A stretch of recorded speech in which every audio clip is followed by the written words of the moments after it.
Bonjour à tous et bienvenue pour cette rencontre particulière du Vendredi Saint. Juste avant cette rencontre, nous venons de prier ensemble et Matthieu a demandé que tout soit fait pour la gloire de Dieu. C'est le sens de l'inscription qui ressort pas très bien. Je n'avais pas pensé au micro du t-shirt, mais c'est ce que nous voulons vivre, que tout soit pour la gloire de Dieu. Ce sera un programme un petit peu plus court, une rencontre un peu plus sobre ce matin, en lien avec, bien sûr, les circonstances que nous vivons, mais surtout, nous avons une journée spéciale. Et il y aura quelques réflexions pour nous souvenir, entre l'arrivée glorieuse de Jésus à Jérusalem, le dimanche des Rameaux, la lumière radieuse du jour de Pâques, il y a cette journée ténébreuse du Vendredi Saint. Nous allons nous arrêter au sein de ces ténèbres, pour nous souvenir, comprendre, mais aussi pour discerner la lueur qui demeure et qui fonde notre espérance. Et je vous propose un premier chant qui rappelle ce que Jésus a vécu, et je vous invite à le chanter aussi, si vous le souhaitez, en même temps qu'il sera diffusé. Le chant s'appelle « Au calvaire » et il est centré sur ce qui s'est passé pour Jésus ce vendredi.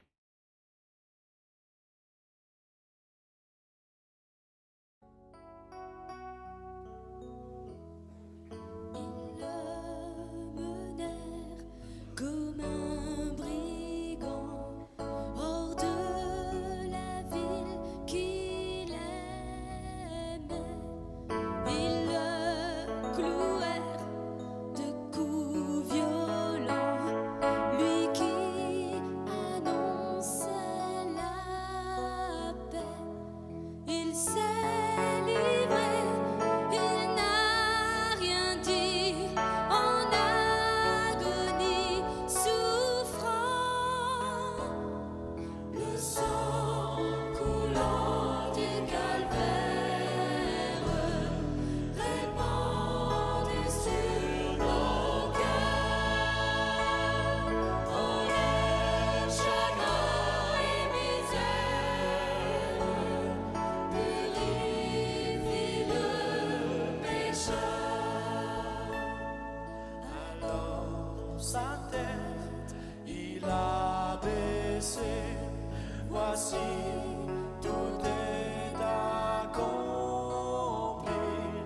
Le ciel, la terre ont tressailli quand Jésus a expiré. De Dieu son Père abandonné, payant pour nos péchés. Le sang coulant du calvaire répandu sur nos cœurs. Oh, les chagrins et misères purifie le pécheur.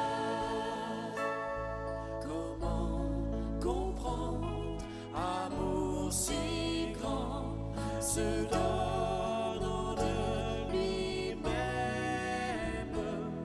qu'un Dieu si saint et si puissant expire en solitaire, mourant au bois, bien qu'innocent, de tous portant la peine. Le sang coulant du calvaire répandu sur nos cœurs. Oh, les chagrins et misères purifie le pécheur. Le sang coulant du calvaire répandu sur nos cœurs. Oh, les chagrins et misères purifie le pécheur.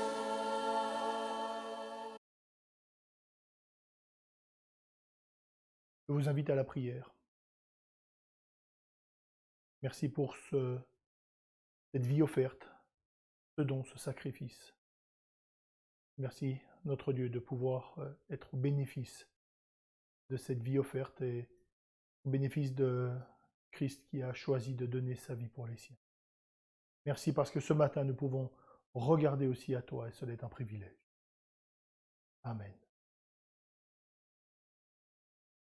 Le chant suivant est un petit peu moins connu et alors si vous le connaissez, eh bien, je vous invite, comme d'habitude, à le chanter avec nous, mais je vous invite surtout à regarder les paroles, à faire attention à ces paroles et à les prendre comme une prière, que ce soit une prière que vous lisez, même intérieurement, ou que vous chantez avec le chant. Eh bien, je crois il fait partie de cette méditation de ce matin. Sur le mont du Calvaire.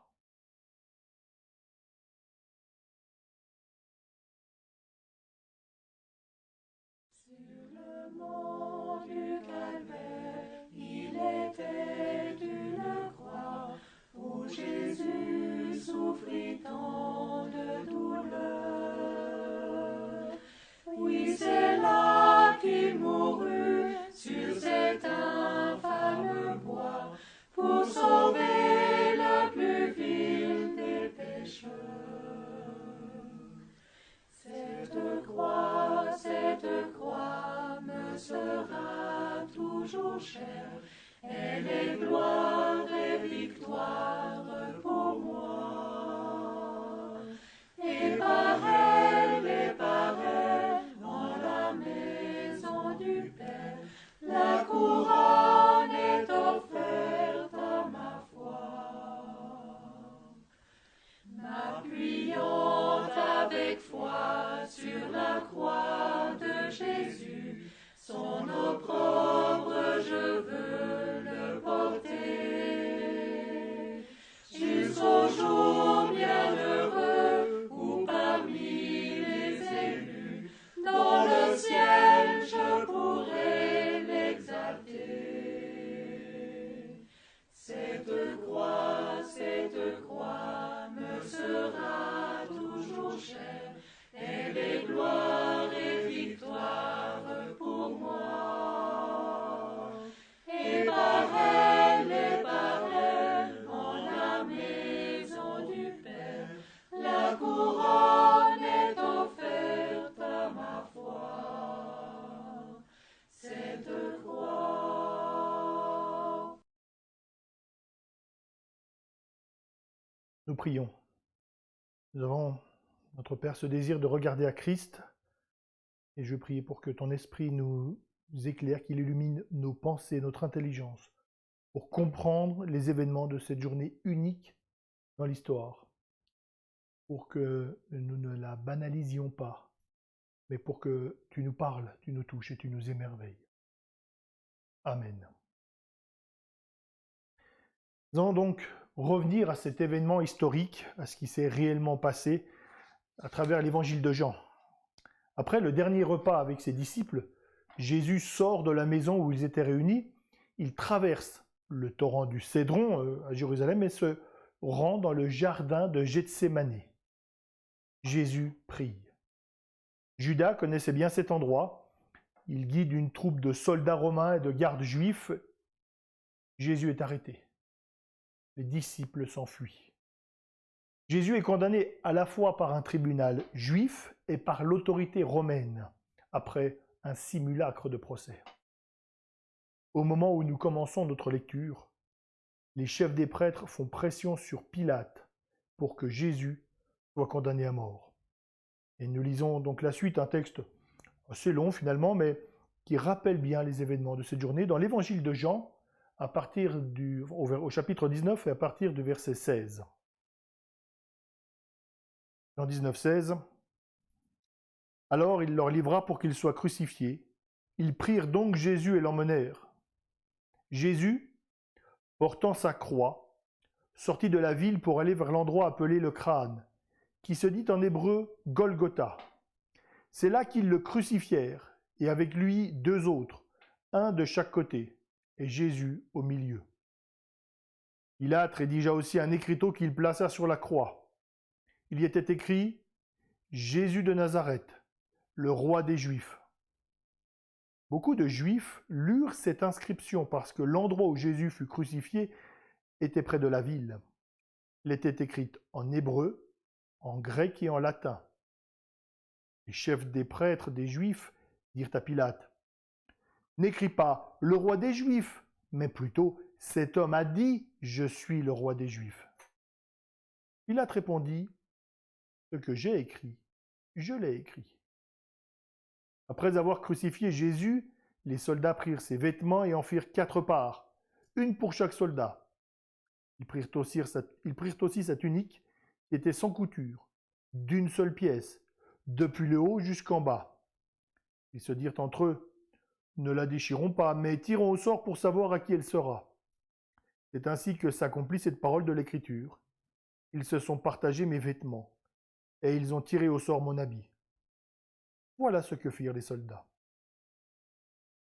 Près de la croix de Jésus se tenait sa mère, la sœur de sa mère, Marie, la femme de Clopas et Marie de Magdala. Jésus vit sa mère et, près d'elle, le disciple qu'il aimait. Il dit à sa mère, « Femme, voici ton fils. » Puis il dit au disciple, « Voici ta mère. » Dès ce moment-là, le disciple l'a pris chez lui. Après cela, Jésus, qui savait que tout était déjà accompli, dit, afin que l'Écriture se réalise pleinement, « J'ai soif. » Il y avait là un vase plein de vinaigre. Les soldats en remplirent une éponge, la fixèrent à une branche d'hysope et l'approchèrent de sa bouche. Quand Jésus eut pris le vinaigre, il dit, « Tout est accompli. » Puis il baissa la tête et rendit l'esprit. C'était la préparation de la Pâque, et ce sabbat allait être un jour solennel. Craignant que les corps ne restent en croix pendant le sabbat, les Juifs demandèrent à Pilate qu'on brise les jambes aux crucifiés et qu'on enlève les corps. Les soldats vinrent donc briser les jambes du premier, puis du second des condamnés qui avait été crucifié avec Jésus. Quand ils s'approchèrent de lui, ils virent qu'il était déjà mort. Ils ne lui brisèrent pas les jambes, mais un des soldats lui transperça le côté avec une lance, et aussitôt il sortit du sang et de l'eau. Celui qui a vu ces choses en rend témoignage, et son témoignage est vrai. Il sait qu'il dit la vérité, afin que vous croyiez aussi. En effet, cela est arrivé afin que ce passage de l'Écriture soit accompli. Aucun de ces os ne sera brisé. Ailleurs, l'Écriture dit encore, « Ils verront celui qu'ils ont transpercé. » Ce matin, je vous invite à nous arrêter sur une parole de Jésus. Dans l'original, c'est un mot, tétélestai. Tout est accompli. Jésus exprime ces paroles alors qu'il est crucifié. On parle de crucifié, c'est un terme courant maintenant parce que, en tout cas pour les chrétiens, dans les confessions de foi, pour parler de Jésus, nous l'utilisons. Et ce mot, crucifié ou la croix, évoque l'horreur, la mort la plus cruelle, la plus infâme, la plus humiliante qu'il soit. Jésus souffre, il souffre physiquement. Il est conscient, il a du mal à respirer, tous ses membres lui font mal. Il connaît une souffrance terrible. Pleinement homme, Jésus n'était pas immunisé contre la douleur et tout ce qui fait notre faiblesse. Je remarque aussi que la croix n'est pas un sacrifice sanglant. Lorsque l'on parle du sang de Christ, c'est une image. On parle d'une mort violente offerte en sacrifice. Donc le sang représente la vie offerte, pas la matière biologique plus ou moins rouge qui coule dans nos veines ou nos artères. Jésus souffre aussi probablement parce qu'il est abandonné des siens. Jean, discrètement, quelques femmes, dont Marie, sont aussi présents au pied de la croix. Mais il est vrai qu'il ne fait pas bon afficher un soutien trop grand à un condamné à mort. Les Romains pourraient ajouter quelques croix. Ce n'est pas la première fois. Et Jésus souffre aussi spirituellement. Dans sa divinité, il est pur de tout mal. Il a une vraie sainte horreur du mal. Ce que l'on appelle le péché, cette disposition contraire à la loi de Dieu, est tout ce qu'il combat, tout ce qui le dégoûte, tout ce qui le révulse au plus haut point. Il y a une incompatibilité radicale entre le Dieu saint et le mal. Sur la croix, l'Écriture nous dit que Jésus est fait péché, de Corinthiens 5, 21. Il revêt le péché des siens et il est ainsi condamné. Il vit la plus grande épreuve possible dans l'abandon du Père, qui se détourne non pas de celui qui devient pécheur, mais de celui qui porte le péché. Jésus, Dieu fait homme, meurt. Ces événements soulignent 3 grandes vérités. La première vérité, le prix payé est immense. L'apôtre Pierre dit que ce n'est pas par de l'argent ou de l'or que nous sommes rachetés, mais par le sang précieux de Christ, 1 Pierre 1. On n'est pas racheté simplement par des choses qui n'ont pas trop de valeur, comme l'or, mais par ce qui est infiniment plus précieux. Lorsque j'ai tapé ce texte sur mon ordinateur, mon correcteur m'a dit qu'il ne fallait pas utiliser infiniment, parce que c'était trop grand, c'était exagéré, il fallait utiliser beaucoup. Mais là, le correcteur a tort. On peut réellement utiliser infiniment plus précieux. Dans ce cas-là, ce n'est même pas une exagération, c'est la réalité. Aucun prix plus élevé aurait pu être payé. Deuxième vérité, la réalité de l'horreur du péché. La mort de Jésus montre la gravité du péché, la conséquence de l'opposition à Dieu, de chaque transgression de sa loi est la mort horrible et éternelle. Et à la croix, Jésus nous rappelle que le péché n'est jamais excusable, jamais justifiable, jamais à minimiser. La croix, dans toute son horreur, nous aide à haïr le mal et elle nous donne un élan supplémentaire pour le combattre. Troisième vérité, la réalité de l'amour de Dieu. Dieu prouve son amour envers nous en ce que, alors que nous étions encore pécheurs, Christ est mort pour nous, Romains 5, 8. Plus nous réalisons à quel point la mort de Jésus est horrible, ses souffrances incommensurables, notamment à cause du volet spirituel, plus nous pouvons être conscients de son amour. Jésus a donné sa vie avec tout ce que ça implique, par amour. Est-ce que Dieu m'aime, malgré ma souffrance, d'épreuves, mes fautes? La croix répond, il t'aime, grand comme ça. Tout est accompli. Et je propose 4 éléments pour comprendre cette phrase.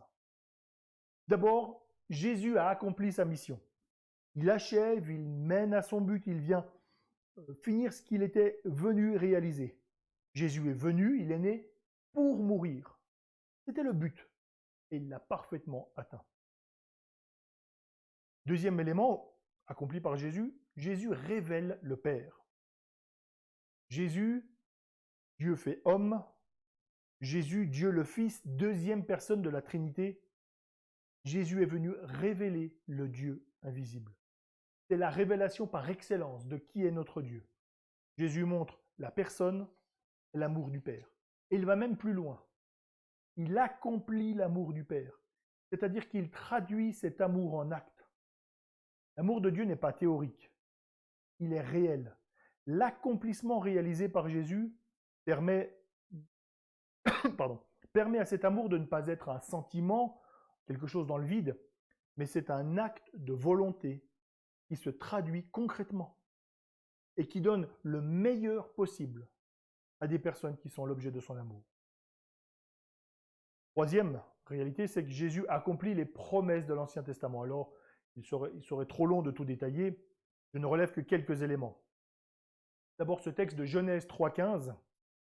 « Je mettrai hostilité entre toi et la femme, entre ta descendance et sa descendance. Celle-ci t'écrasera la tête et tu lui blesseras le talon. » La promesse est réalisée. Le serpent, c'est-à-dire le diable à qui s'adressait cette parole, est vaincu. La tête est écrasée. Et la descendance de la femme, Christ, est blessée. cruellement blessés et lorsqu'un serpent mortel nous mord le talon. La conséquence est la mort. Christ accomplit l'Ancien Testament. Il accomplit la promesse donnée à Abraham que toutes les nations seraient bénies en son nom, Genèse 12, 3. Christ accomplit l'annonce de Moïse qu'un grand prophète viendra, Deutéronome 18. Il accomplit la promesse faite à David qu'il ne manquerait pas d'un successeur sur le trône, de Samuel 7. Il accomplit les annonces messianiques des prophètes et des psaumes. Jésus accomplit les promesses de Jérémie 31 à Ézéchiel 36 d'une nouvelle alliance entre Dieu et les hommes. L'alliance de l'Ancien Testament, alliance des œuvres, c'est-à-dire que l'on reçoit ce qu'on mérite et que seule l'obéissance conduit à la vie, cette alliance est remplacée par une nouvelle alliance. Et Jésus a scellé cette nouvelle alliance en donnant sa vie. Il permet donc l'instauration d'un nouveau cadre pour les relations entre Dieu et les hommes. C'est une alliance de grâce. Le pardon n'est plus soumis à conditions. La vie éternelle est un cadeau pour tous ceux qui désirent changer de vie et font une complète confiance à Dieu pour les pardonner et diriger toute leur vie.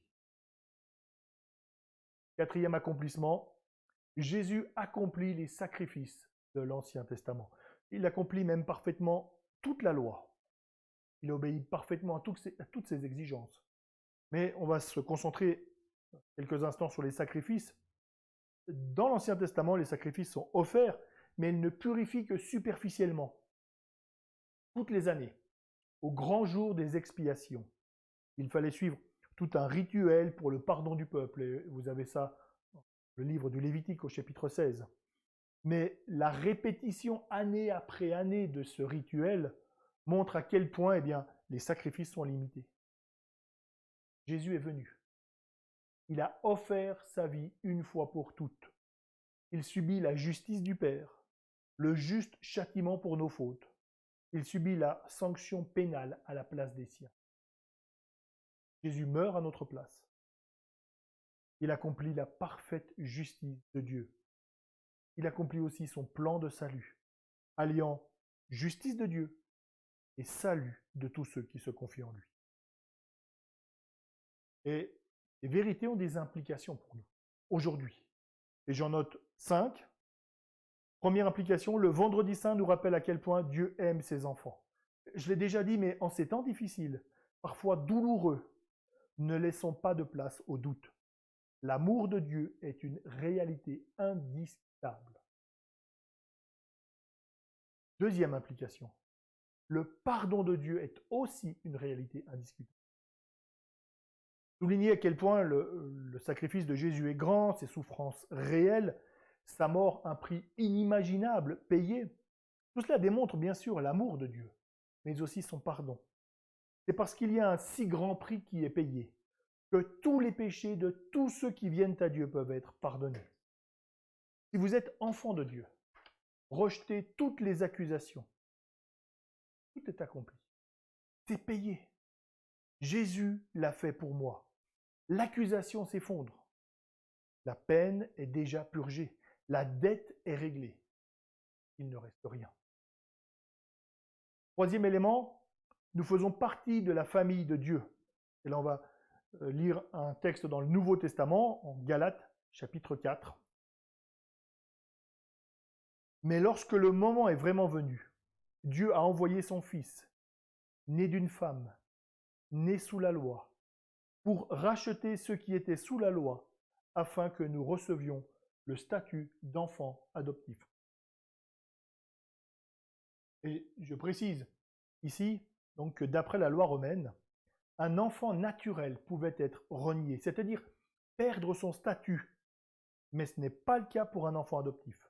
Donc la notion d'enfant adoptif n'est pas péjorative, mais elle montre que nous avons maintenant une relation toute particulière avec notre Dieu. Nous entrons dans sa famille. Dieu nous appelle ses enfants. Par Christ, nous avons accès à notre Père céleste, l'accès d'un enfant auprès de son Père. Quatrième application, nous sommes entrés dans l'ère de l'accomplissement. L'Ancien Testament est le temps de l'attente. Le Nouveau Testament, celui de la réalisation. La victoire est remportée. Christ a vaincu. Il est celui qui devait venir. Il bâtit son Église, son royaume grandit, Son pardon est une réalité. Le diable est vraiment vaincu. Cinquième implication. Nous pouvons faire, pour aujourd'hui, le parallèle entre notre situation et ce qui s'est passé à l'époque de la mort de Jésus. Tout est accompli. Et à la fin de notre lecture, Jésus est mort au tombeau. Il faudra attendre le 3e jour pour la résurrection. Aujourd'hui, tout est accompli. Mais la résurrection définitive n'est pas encore arrivée. Cette pandémie que nous connaissons le montre, et ce n'est qu'un petit exemple finalement.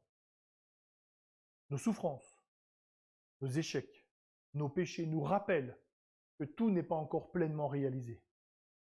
Nous vivons dans cette vie un petit peu comme un long samedi de Pâques. La victoire a été remportée, mais nous attendons qu'elle se concrétise. Bien sûr, Dieu n'est pas lointain. Dieu agit par son esprit chez tous ses enfants de manière miraculeuse. Il permet de le connaître, il nous transforme, et parfois même, il nous donne quelques petits flashs de lumière pour supporter cette nuit, pour nous aider à supporter un temps vraiment sombre, avec des miracles particuliers, même si, nous le savons, cela reste ponctuel et rare. Tout est accompli. Ce qui soutient notre foi, ce qui nourrit notre espérance, ce qui fonde notre amour. Le Christ a tout accompli. Reposons-nous sur cette promesse. La mort de Jésus nous fait passer donc de l'ombre des promesses de l'Ancien Testament à la réalisation présente et future du Nouveau Testament. Le mal reste une réalité que nous connaissons, que nous expérimentons, qui est encore bien présente aujourd'hui. Nous vivons dans un monde qui est défiguré par le mal. Nous avons un corps qui n'est pas régénéré. Et nous savons que le meilleur arrivera. Pour l'instant, nous sommes, pour utiliser un mot à la mode, confinés dans ce monde. Alors vivons au mieux notre confinement en luttant contre le mal, le péché, et nous attendons le vrai déconfinement. Pas celui lié au virus. Un bien meilleur, parce que Christ a tout accompli. Nous attendons que cette victoire se manifeste pleinement pour un déconfinement parfait et éternel. La mort de Jésus fait passer de l'ombre des promesses de l'Ancien Testament à la réalisation présente et future du Nouveau Testament. Je vous invite à quelques instants de silence, puis je prendrai un temps de prière.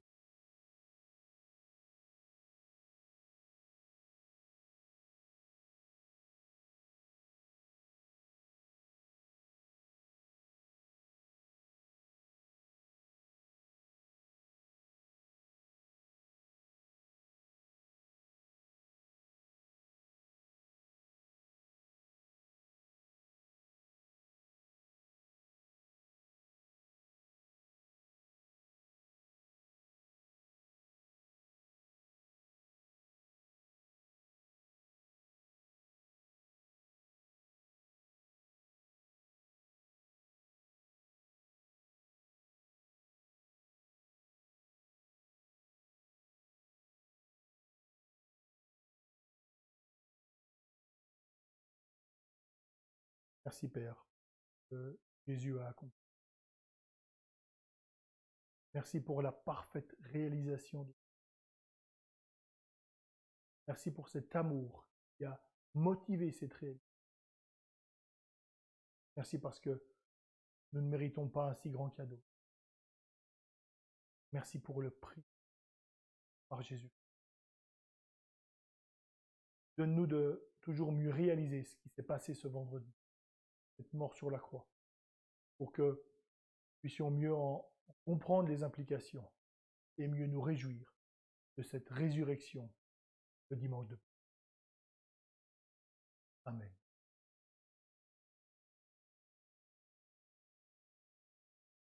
Je termine par quelques annonces.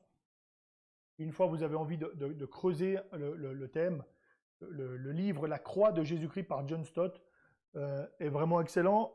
Ça ne va pas se lire en une petite heure, hein. Il est accessible mais assez dense. Mais c'est l'un des meilleurs qui existent pour comprendre toutes les implications de la croix. Je ne peux que le recommander.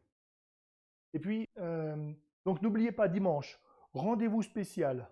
Donc, nous allons vivre comme si, finalement, nous vivions un culte en commun. Et ce sera un rendez-vous avec les actions bibliques de Suisse et de France. Donc, on va vous donner toutes les informations par les voies habituelles. Et puis, pour notre église, eh bien, sujet de prière, mercredi. Et puis, le dimanche 19 avril, Ésaïe 49, les versets 1 à 13. On va continuer cette série sur Ésaïe. Je vous souhaite un temps de Pâques illuminé par la présence de Jésus-Christ et tout ce qu'il a accompli sur la croix. Et je vais terminer avec ces quelques mots de l'apôtre Pierre. Jésus-Christ a porté lui-même nos péchés en son corps sur le bois, afin que, morts au péché, nous vivions pour la justice. 1 Pierre 2, 24. Que Dieu vous bénisse.